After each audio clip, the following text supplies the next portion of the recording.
Assalamualaikum warahmatullahi wabarakatuh. Perkenalkan, kami dari kelompok 2. Kami ingin menampilkan hasil video kami mengenai analisis permintaan dan penawaran. Perkenalkan, nama saya Suarpia Muharani. Perkenalkan, nama saya Putri Lestari Andini. Nama saya Nisha Rahmawati. Nama saya Nabila Mutiara Zara. Dan saya Elizabeth Novalentina. Yang pertama, pengertian penawaran dan permintaan. Permintaan atau demand merupakan keinginan seseorang untuk membeli barang atau jasa pada harga tertentu. Misalnya, bakso di harga 10.000, pasti banyak yang membelinya. Tapi, jika bakso dinaikkan harganya menjadi 20.000, biasanya peminatnya atau pembelinya berkurang. Penawaran atau supply merupakan keinginan produsen atau penjual untuk menjual pada harga tertentu. Misalnya, di pasar harga cabai naik, maka penjual akan menanam cabai lebih banyak untuk mendapatkan keuntungan yang lebih besar. Yang kedua adalah hukum permintaan dan penawaran. Hukum permintaan menyatakan bahwa jika suatu barang naik, maka jumlah barang yang diminta akan turun, dan sebaliknya, jika harga turun, maka jumlah barang yang diminta akan naik dengan asumsi faktor lain tetap.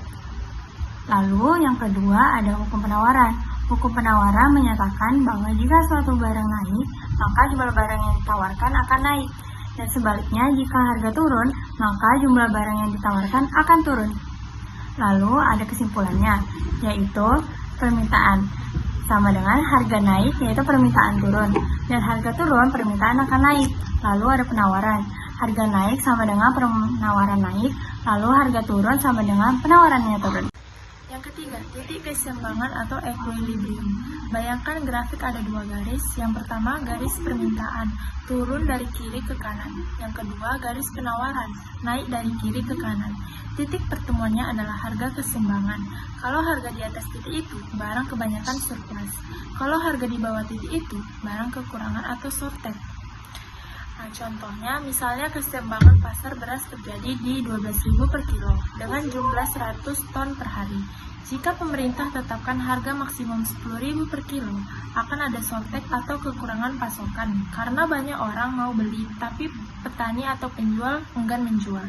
Jika pemerintah tetapkan harga minimum 14.000 per kilo, akan ada surplus atau kelebihan pasokan karena penjual banyak menawarkan, tetapi pembeli enggan membeli. Keempat, faktor-faktor yang bisa menggeser permintaan. Permintaan bukan hanya karena harga, tapi juga dipengaruhi. 1. Pendapatan orang. Kalau gaji naik, beli lebih banyak. Kedua, selera tren makanan Korea bikin permintaan mie instan Korea naik. Ketiga, harga barang lain. Kalau harga ayam naik, orang bisa pindah ke ikan. 5. Faktor-faktor yang bisa menggeser penawaran. Biaya produksi. Harga pupuk naik, petani menahan lebih sedikit. Teknologi mesin baru bikin produksi lebih cepat dan banyak. Kebijakan pemerintah, subsidi, pajak. Yang kelima yaitu contoh nyata. Pasar beras di Indonesia. 1. Permintaan. Beras adalah kebutuhan pokok, yaitu permintaan inelastis. Walaupun harga naik, orang tetap akan beli, tapi mungkin sedikit mengurangi konsumsi. Yaitu contohnya, jika harga beras 10.000 per 1 kilo, permintaan tinggi. Jika harga naik 15.000 per 1 kilo, permintaan turun tapi tidak terlalu banyak karena orang tetap butuh beras. Yang kedua yaitu penawaran. Bisa dipengaruhi oleh musim panen, cuaca, biaya perawatan seperti pupuk, pestisida, dan distribusi untuk mengantarkan ke pasar-pasar.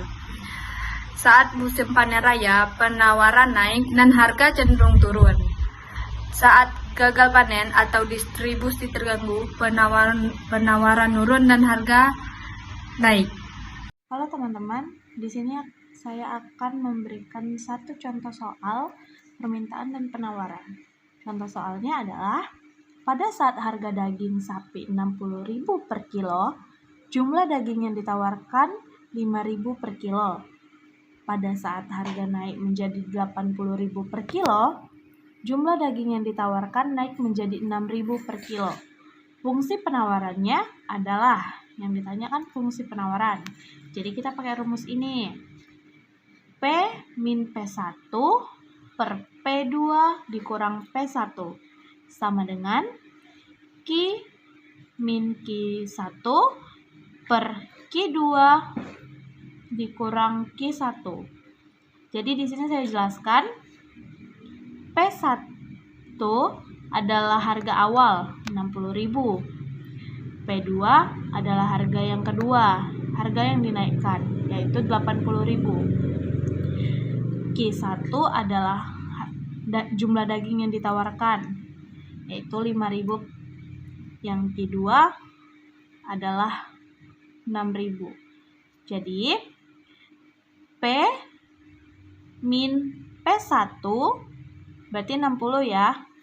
Nah, agar mempermudah kita, jadi 3 nol yang di belakang kita coret dulu. Jadi P min 60 per 20. Tadi kan P2 dikurang P1. Jadi 80 dikurang 60. Jadi 20. Nah, Q min 5 per 1. Min 5-nya dapat dari mana? Dari sini. Satunya dari 6 dikurang 5. Tadi ya kan, ini Q2 dikurang Q1. Jadi kita buat kali silang aja biar gampang. Jadi 20 dalam kurung Q min 5 sama dengan 1 P min 60. 20 Q dikurang 100 sama dengan P min 60. Kita pindah ruas yang 100. 20 Q sama dengan P min 60 ditambah 100. 20 Q sama dengan P ditambah 40. Karena dikurang tadi ya. Jadi Q sama dengan P per 20 ditambah 40 per 20. Nah, ini kita coret. Kita bagi.